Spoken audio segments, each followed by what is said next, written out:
You might have heard of driving etiquette, but what does it mean? It's all about having good manners and common courtesy as we drive, but they are generally unwritten rules that are not enforced by law. In this video, we will show 8 driving situations where driving etiquette is often needed in order to drive in the most courteous way. Before we get started, please subscribe to our channel so you don't miss our next video. And if you find this video interesting, please click the like button as it really helps other people find us.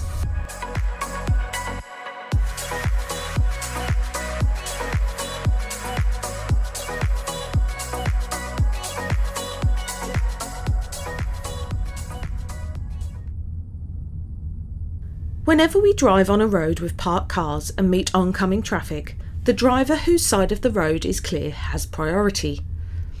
When we have parked cars in front of us on our side of the road, we have to give way to oncoming traffic. If the parked cars are on the other side of the road, then the situation is reversed and the oncoming traffic should give way to us. In either situation, we shouldn't assume that all drivers will be courteous and do what is expected. We approach the situation with caution and be ready for other drivers to do something unexpected or discourteous, such as not giving way when they should. If someone gives way to us, it is good manners to say thank you, but don't be surprised if other people do not thank us.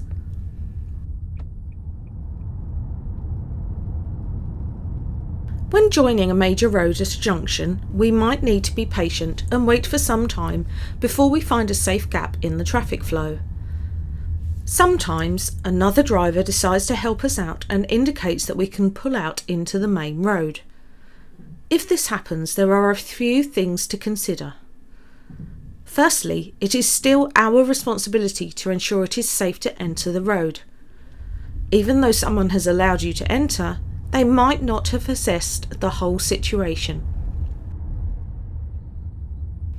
This could lead to potentially entering a dangerous situation and either being involved in or causing an accident. So before we take an opportunity that another driver has created for us, we always double check to make sure that it is completely safe to enter, and of course make sure that we thank the other driver that has allowed us to continue. That was nice. Let's go. When approaching a merging situation, for example when 2 lanes merge into one, it is important to plan ahead and be mindful of traffic in the other lane. Common courtesy is that we should merge in turn to allow the traffic flow to continue in both lanes. However, sometimes people will rush up the other lane and try to force their way in front of us. However tempting it is to try and not let them in, consider the consequences if neither of us back off. It is not worth risking an unnecessary accident just to be 1 car length further ahead in the queue. Of course, when it's our turn to merge, we must not assume that the car behind us in the other lane will always be courteous and let us go in front of them.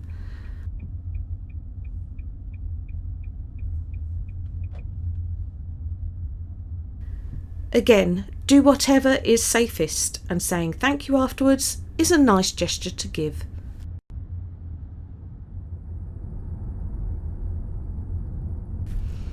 I'm sure we have all sat in a traffic jam wondering what has happened ahead, only to find that it is being caused by people slowing down to look at an accident on the other side of the road. Not only is rubbernecking an uncourteous thing to do, it is also insensitive to those involved in what you are slowing down to look at.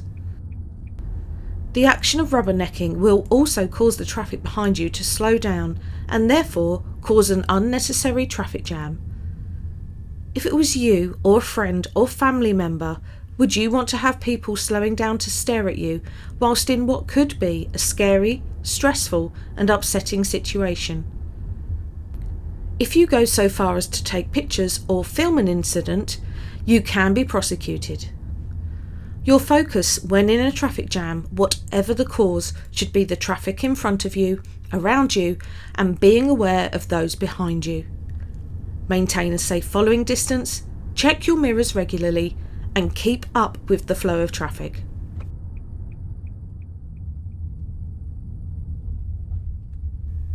In the UK, our official highway code states that we should only flash our lights to let other road users know we are there. The unwritten rules of etiquette unfortunately means that road users use them for other reasons that could lead to potential danger. Some drivers flash their lights to say thank you, some to beckon you to go ahead or first.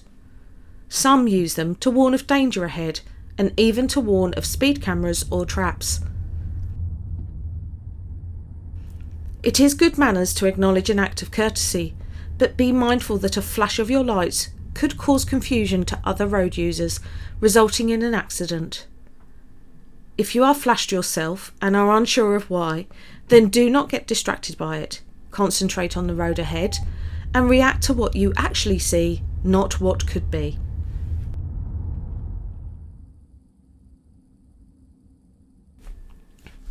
In the UK, we are pretty good at not overusing the horn in comparison to some other countries.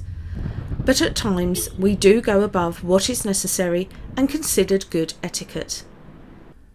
Car horns should only be used briefly as a warning in potentially dangerous situations to make other drivers aware of our presence. Keeping our hand on the horn for a long time could be seen as aggressive and potentially escalate a situation into an unnecessary altercation.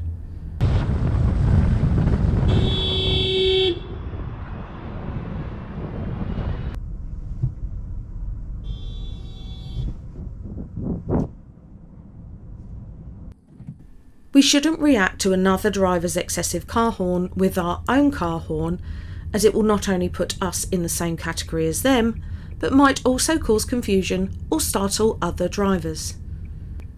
We should also remember that it can be illegal to use our horn late at night, as the highway code states that the use of car horns is not permitted in built-up areas between 11:30 p.m. and 7 a.m.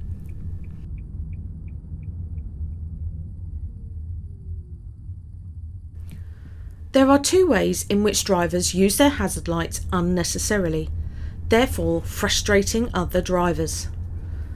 One way in which drivers use their hazards unnecessarily is to say thank you when someone has been courteous to them. If another driver is kind enough to let us out into the flow of traffic or does any courteous act, using our hazards to say thank you could confuse them and potentially lead to them taking a dangerous course of action themselves. The best way to say thank you to another driver is to raise your hand at a point visible to them or getting a passenger to thank them for you. Some drivers use their hazards to indicate they will be making a turn when their indicators are not working. This is likely to cause confusion and might cause danger or frustrate other drivers. If our indicators stop working, then we should use the hand signals as shown in the highway code to finish our journey before repairing the car before driving it again.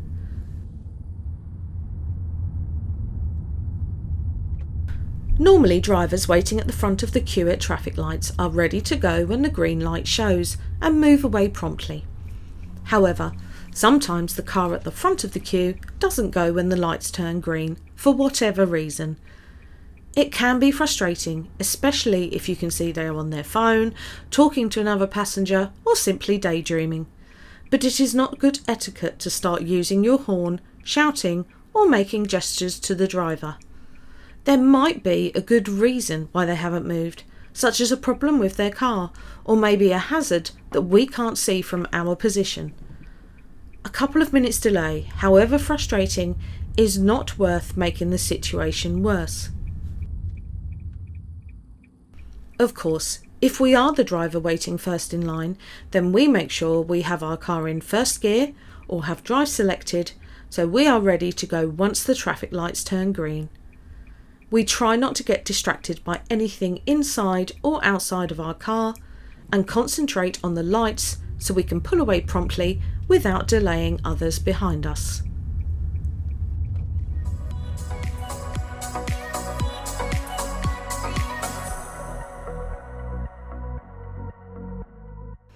There are many situations in which good driving etiquette is needed, and whether we are benefiting from it or the driver being courteous, it makes a journey much better when everyone is patient and helps each other. So remember to be courteous without causing confusion, stay calm when dealing with rude drivers, follow the highway code, and always do what is safe and legal.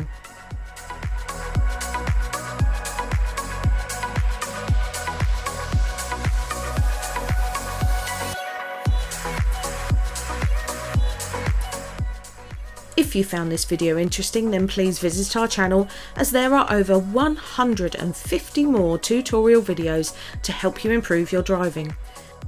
If you would like to help us make new videos, then please consider becoming a member of our channel. Thanks for watching.